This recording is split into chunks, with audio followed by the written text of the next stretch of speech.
श्री गणेश चतुर्थी व्रत की पौराणिक कथा के अनुसार एक बार भगवान शिव व माता पार्वती नर्मदा नदी के तट पर बैठे हुए थे, जहां माता पार्वती ने भगवान शिव से चौपड़ खेलने को कहा। शिव जी ने बोला, खेल तो लेंगे, परंतु खेल में हार जीत का फैसला करने के लिए हमें एक पुतला बनाकर उसकी प्राण प्रतिष्ठा करनी रहेगी, जो इस खेल में हार जीत को सुनियोजित करेगा। इस पर पार्वती जी भी राजी हो गई थीं।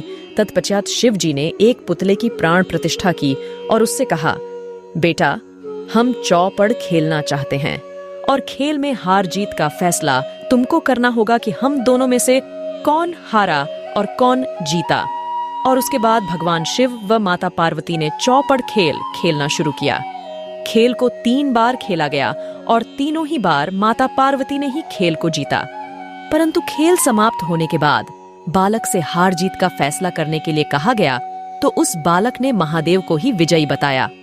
ऐसा फैसला सुनकर माता पार्वती को क्रोध आना निश्चय था और उन्होंने क्रोधवश उन्होंने बालक को श्राप दे दिया कि तुम लंगड़े और कीचड़ में पड़े रहोगे। जिसके बाद बालक ने माता पार्वती से माफी मांगी और कहा कि यह मुझसे अज्ञानतावश हुआ है, मैंने किसी द्वेष भाव से ऐसा नहीं किया था। जब बालक द्वारा क्षमा मांगी तो माता ने कहा, यहाँ पर गणेश पूजन के लिए नाग कन्याएं आएंगी, उनके कहे अनुसार तुम गणेश व्रत करो, ऐसा करने पर तुम मुझे प्राप्त करोगे। ऐसा बताकर माता पार्वती शिव के साथ कैलाश पर्वत पर लौट आई। पूरे 1 वर्ष के बाद वह स्थान पर नाग कन्याएं आईं। तब नाग कन्याओं से श्री गणेश के व्रत की संपूर्ण विधि मालूम कर उस बालक ने 21 दिन तक लगातार गणेश जी का व्रत पूजन किया। उस बालक की सच्ची श्रद्धा को देखकर गणेश जी प्रसन्न हुए। उन्होंने बालक को मनोवांछित फल मांगने के लिए बोला।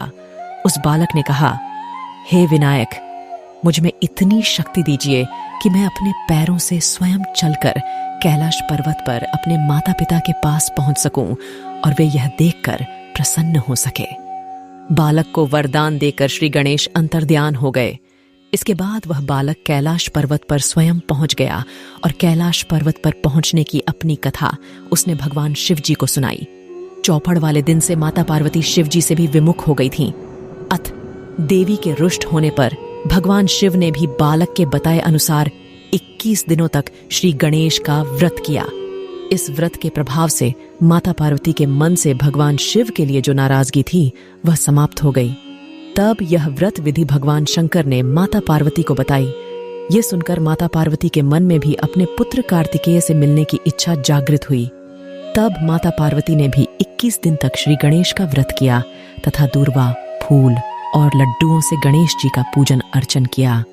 व्रत के 21वें दिन कार्तिकेय स्वयं माता पार्वती जी से आ मिले। उस दिन से श्री गणेश चतुर्थी का यह व्रत समस्त मनोकामनाओं की पूर्ति करने वाला व्रत माना जाता रहा है। इस व्रत को करने से मनुष्य के सारे कष्ट दूर होकर मनुष्य को समस्त सुख सुविधाएं प्राप्त होती हैं।